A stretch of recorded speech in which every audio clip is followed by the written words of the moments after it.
Assalamualaikum warahmatullahi wabarakatuh. Alhamdulillahilladzi dallana ila sabilil jannah. Ashhadu an la ilaha illallah wahdahu la syarikalah wa ashhadu anna Muhammadan abduhu wa rasuluh la nabiyya ba'dah. Allahumma shalli wa sallim ala sayyidina Muhammad ibn Abdillah sayyidil arab wal azam. Assalatu wassalamu alaika ya sayyidi ya Rasulullah, khudbiyati qallat hilati adrikni. Saudara-saudaraku semuanya, senasib seperjuangan, sebangsa setanah air dimanapun berada, baik yang ada di dalam negeri ataupun di luar negeri, doa saya untuk kalian semuanya, mudah-mudahan kalian semuanya senantiasa diberi kesehatan oleh Allah Subhanahu wa Ta'ala, dilancarkan rezekinya, diberi umur panjang, umur yang berkah, umur yang bermanfaat. Bagi saudaraku yang sedang sakit, saya doakan mudah-mudahan segera sembuh, diangkat penyakitnya sehingga bisa beraktivitas seperti biasa. Bagi saudaraku yang sedang menanti jodohnya, saya doakan mudah-mudahan segera mendapatkan jodohnya, segera menikah, membangun rumah tangga yang sakinah, mawadah, warahmah. Amin ya rabbal alamin. Salawat dan salam Allah mudah-mudahan tercurahkan kepada beliau junjungan kita Nabi Agung Muhammad Sallallahu Alaihi Wasallam, salah satu Nabi yang kita nantikan syafaatnya baik di dunia ataupun di akhirat. Mudah-mudahan kita semuanya termasuk umat Nabi Muhammad yang akan disyafaati oleh Nabi Muhammad Sallallahu Alaihi Wasallam kelak di yaumul kiamah. Amin ya rabbal alamin. Saudaraku semuanya, era ini adalah termasuk zaman kala bendu yang sudah hampir ke puncaknya. Sehingga kita semuanya di zaman kala bendu ini tetap harus berhati-hati. Karena apa? Zaman kala bendu itu zaman yang penuh kegaduhan, zaman yang penuh fitnah, zaman yang penuh lika-likunya itu sangat luar biasa.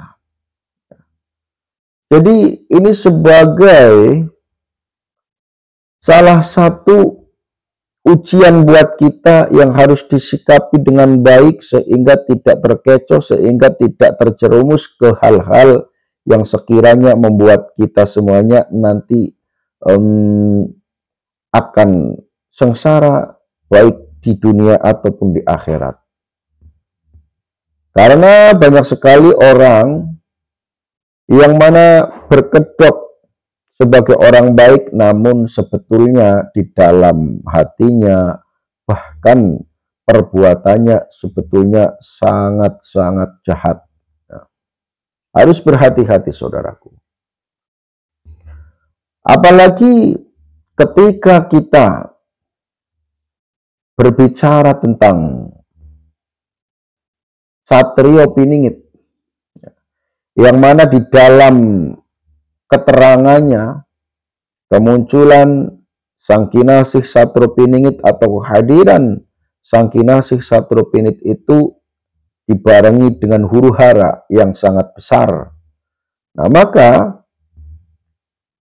ketika memang Sang Kinasih Satrio Piningit ini dikatakan sudah hampir hadir, justru kita waspada. Waspada dengan apa? Waspada dengan huru-hara yang akan muncul di bumi ini atau di kalangan kita. Artinya yang kalau kita berbicara kalangan ya artinya muncul sesuai apa yang kita lihat di sekitarannya ataupun mungkin di jauhan sana. Ya. Termasuk diangkatnya atau diambilnya sifat ulas asih manusia sehingga banyak orang yang sifat welas asihnya berkurang bahkan hilang. Sehingga isinya di situ hanya membenci, membenci, dan membenci. Tidak pernah menerima kebenaran orang lain, dan selalu ingin mengucilkan, ingin menjatuhkan ya, orang lain, atau bahkan saudaranya sendiri. Karena apa? Karena sifat welas asih manusia itu sudah diambil oleh Allah, diangkat oleh Allah. Dan ini sebagai cobaan.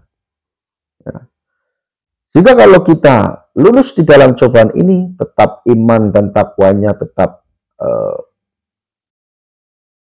bahkan malah justru tambah, maka insya Allah akan selamat, ya, baik di dunia ataupun di akhirat. Karena kalau kita terjerumus ke hal-hal yang tidak baik, itu termasuk kita masuk ke perangkapnya Dajjal. Ya. Suka memfitnah, mengadu domba, mengaku-ngaku sebagai orang baik, mengaku-ngaku sebagai orang yang mulia, kemudian bahkan mengaku sebagai Satru Piningit, sebagai Imam Mahdi, sebagai ini, itu, dan lain sebagainya, yang tujuannya hanya untuk kepentingan sendiri agar mendapatkan istilahnya pengikut, ya. Dan kalau sudah mendapatkan pengikut banyak, lalu disitulah ada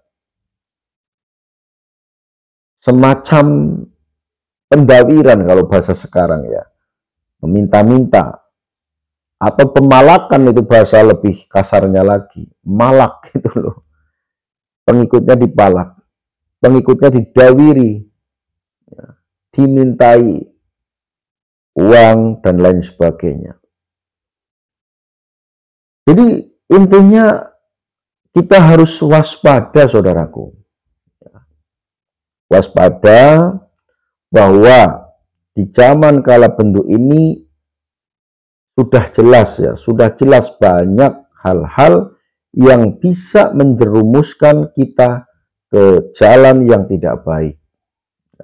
Ada pengajakan orang, ya, orang mengajak kita untuk berbuat yang tidak baik, akan tetapi dibungkus dengan hal-hal yang sekiranya orang itu merasa bahwa hal itu adalah baik, tapi ternyata sebetulnya tidak baik.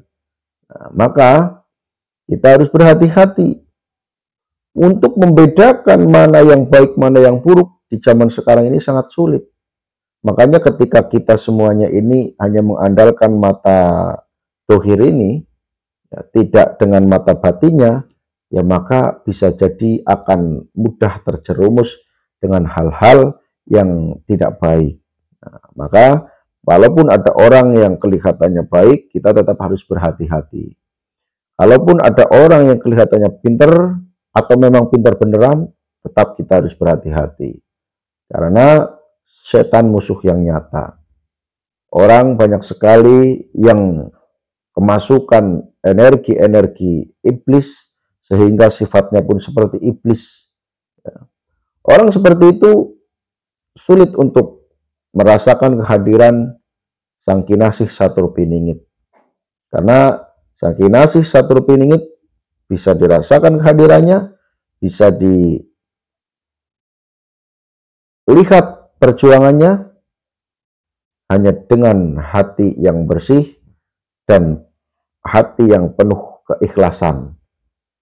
Barulah orang itu akan bisa melihat perjuangan Sang Kinasih Satru Piningit. Tapi kalau hatinya kotor, maka akan tertutup, sehingga walaupun misalnya Sang Kinasih Satru Piningit itu sudah hadir, sudah berjuang, tetap orang itu tidak bisa merasakan perjuangannya. Jadi dianggap belum ada perjuangan, belum ada kehadiran beliau, dan lain sebagainya. Oke, cukup sampai di sini untuk ngecapraknya, ya. Ini bukan lagi ceramah, tapi ngecaprak. Yang mungkin yang namanya ngecaprak pasti banyak kesalahannya. Ya, maka saya mohon maaf yang sebesar-besarnya. Saya akhiri, wabillahi taufik wal hidayah. Wassalamualaikum warahmatullahi wabarakatuh.